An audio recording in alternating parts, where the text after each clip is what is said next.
Penso que una televisió pública és un servei públic molt important, ha de fer un paper d'informació i de difusió cultural que els mitjans privats no sempre cobreixen.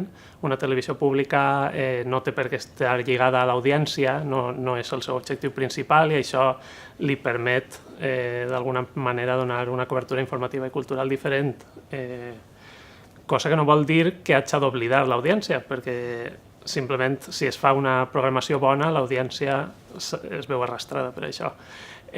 També pense que és necessària perquè fa falta una televisió en valencià. El valencià ara mateix no té presència en els mitjans i una televisió pública pot donar exemple i pot donar un impuls al valencià en aquest sentit. I també pense que és important perquè hi ha un sector audiovisual valencià que s'ha vist afonat en els últims temps i també la televisió pública valenciana ha de donar un suport a aquest sector audiovisual.